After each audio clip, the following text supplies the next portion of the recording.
See, part of the whole joke of present-day international politics is that the United States, in order, with its vast prosperity and enormous facilities for living the lazy life, must have an external enemy to get excited about. And so even though the Cold War is in a way total nonsense, and everybody who's in the know about anything knows it, that, for example, an atomic war between Russia and the United States would simply end the human race. But the populace has to be kept bamboozled. And we keep fighting wars like in Vietnam in order to keep everybody excited and in order to make a fracas and to give the soldiers practice. It's a horrible business. But that's the way things run.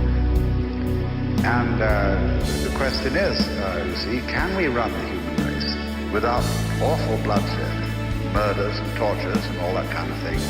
Can we somehow introduce a new kind of gamesmanship as a substitute for war? It's the same thing in business. Exactly. If you wipe out your competitor, then you have no reason to produce anything but a lousy product. And then you may make lots of money because you've wiped out your competitors, you've got the whole market. Then you've got this money, what you going to buy with it? Well, there's nothing to buy except other people's lousy products who wiped out their competitors. Or who cheated the public by packaging the thing to look elegant, but it was nothing inside. That's all you've got to buy. So naturally, if you're a success in General Motors, you go and buy a Rolls Royce from England. Or you go and buy a Mercedes from Germany, because there happen to be better cars.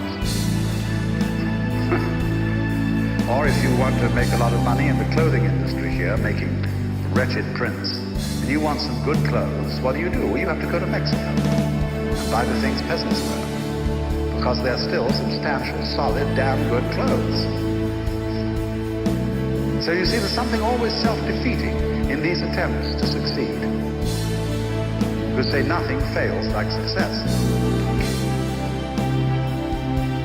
So for this reason, then, the Taoists always had an attitude of caution. Cautious, Lao Tzu says, as one who crosses a river in spring. That means either because of the spring floods or because the ice is still there and you're not quite sure how strong it is, because it's beginning to thaw. So, what the Taoist tries to develop is a sensibility to the situation.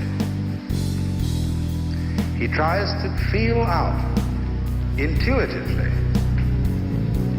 what kind of action is required under these circumstances, because he feels that he can never discover it analytically with his conscious attention alone. Well, now, to talk in modern Western terms about how this is done, we must realize, of course, that we are equipped inside our heads with an absolutely fantastic thing called the brain.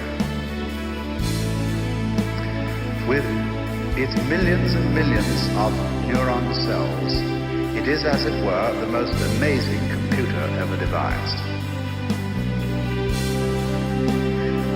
The basic to the Taoist attitude to life is that you have that within you, and you may, if you don't know anything about brains very much, call it intuition or something of that kind. But you have within you the most amazing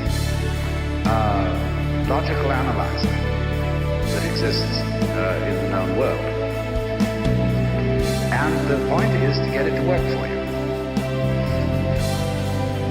And instead of trying with conscious attention alone, which can only think of about 3 things at a time without using a pencil. That is to say, keep 3 variables in mind at once. Very few people can do 4 without using a pencil. You can do 4 if you're a trained musician, where you're playing 4 different lines of the fugue, say. You're keeping 4 variables in mind at once. With an organist, you can go from 4 to 6 because you've got your 2 feet and they're playing too. But that requires a high amount of training to be able, with conscious attention to keep these many variables in mind. But the world around us has infinitely many variables going in it. And you can reason out something with your conscious verbal thinking. Say you want to make a contract in business, and you figure out how to make it, whether it will be a good contract, whether it will work, etc., etc. And you think of all these things and write them down, and you make the contract, and you think that's fine. But one of the variables that you couldn't possibly include in the contract was that your partner would slip on a banana skin, break his neck. All sorts of things. I mean, the contract might make provisions in it if your lawyer was thoughtful for what was to be done in the case of the disability of any of the parties thereto, etc. But eventually there are so many possibilities that can occur that you cannot think of them all. So then the question arises, is it within the power of the human brain to comprehend, because of its immense complexity, in a kind of or subconscious way, what the surface consciousness can never grasp? And the Taoist would say certainly it can. That you've got to learn to use your brain by allowing it to go to work on your problems without interfering. And then it will deliver you a decision. And this is why when you get to the real study of Taoist and Zen Buddhist practice, you get to the point where you learn to act without making decisions. Or rather, to use a more exact word, without choosing. Krishnamurti talks a great deal about being choicelessly aware. And he says freedom is precisely the state of not having to choose. Now that sounds quite paradoxical, because we're always talking about freedom of choice. But choice is not a form of freedom in the sense of the word. What is choice in the sense of the word? Choice is the act of hesitation that we make before making a decision. It is a mental wobbling. You know, some people, when they take up a pen to write, they don't just write, but they jiggle the pen around indecisively like this and then start writing. Or a person comes into a room and wonders who to talk to, sort of is in doubt, you see. In that moment, he's choosing. Whereas a person who comes into a room and decides who to approach, he doesn't wait to choose. We say he is decisive, but that's a funny saying, because it means he doesn't stop to decide. So in the training in Zen Buddhism, which is simply a Buddhist extension of Taoism, Zen Buddhism arose out of the marriage of Buddhism and Taoism in the 5th century AD, and over the following centuries. So they have a way of training you so that you always act without choosing.